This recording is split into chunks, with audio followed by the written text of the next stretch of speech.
Happy Halloween, everybody. I'm Jay Avarice. And I'm Brett, and I don't have a cool nickname. Well, Brett, we can't all be Jay Avarice, though. That's for sure. But it is a great time to be alive. It is, because everything's dying. Yes, Brett, it is. And they're also dying on TV because Halloween movies. Everyone dies. Remember back in the day, maybe, I don't know, yesterday, they had something on Sci-Fi called Shocktober. They played all these awesome, and some not so awesome, Halloween-related movies. And, you know, Halloween reminds me of just certain types of movies that I think more Halloween trick-or-treat-ish, you know, Halloween. Yeah, I mean, Halloween always is my favorite time of the year. I mean, you got all the best movies on TV. And the sluts. Can't forget the sluts. You have your Friday the 13th. You have your Nightmare on Elm Street. You have your Saw movies. Saw. You have your George A. Romero movies. Hell, they'll even give you Hellraiser if it's on TV. Oh, my goodness. I don't know how a TV version of that would be. Yeah, I wonder the edited version of that. It's probably Big Lebowski. This is what happens when you find a stranger in the Alps. Yeah, what are you going to do?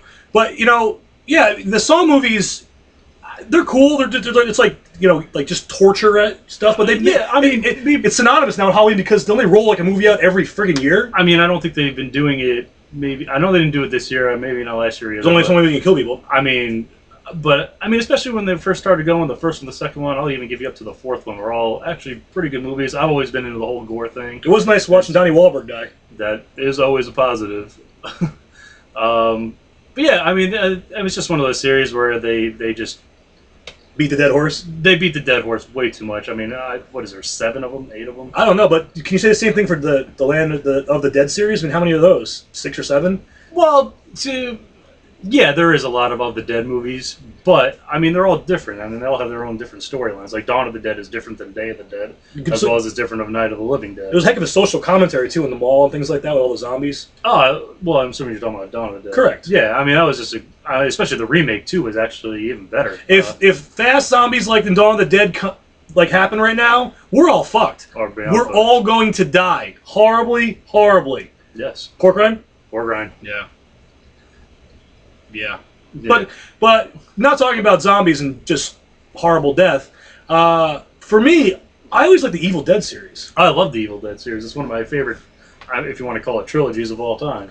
It's a very strange show. It's like the reverse. It started out super horror and creepy, then it got like super funny and epic. Well, that's the thing. What horror comedy, horror.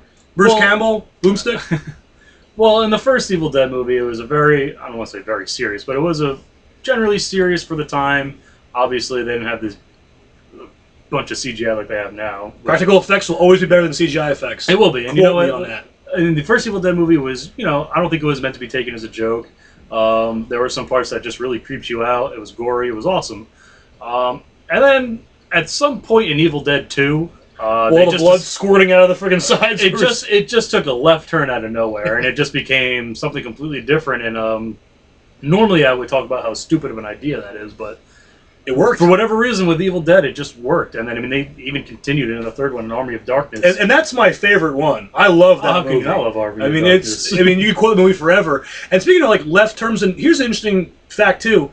Cabin in the Woods that was released a few years ago, the cabin they were in was the cabin from Evil Dead. Well, pretty much, if you've ever seen Cabin in the Woods, it pretty much... If you haven't, you should see it. I don't know if they did it on purpose. Watching the movie, I mean, I guess you have to mention that they did. But the movie's pretty much, especially for the first half, just a direct copy and paste of the first Evil Dead movie. Pretty much. Bunch of friends, go in a cabin, they go in the basement, they read a passage, and monsters come from the dead.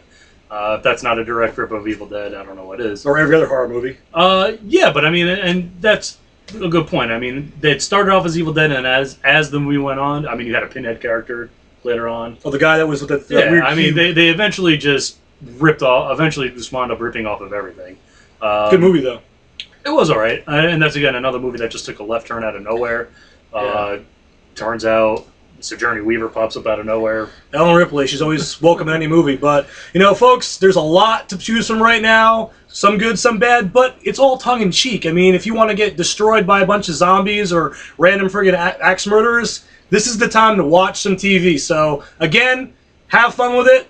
Don't shit your pants while watching it, because it's not fun when you're around friends. But again, I'm Jay Avarice with a cool nickname. And I'm Brett without a cool nickname. And we'll see you real soon.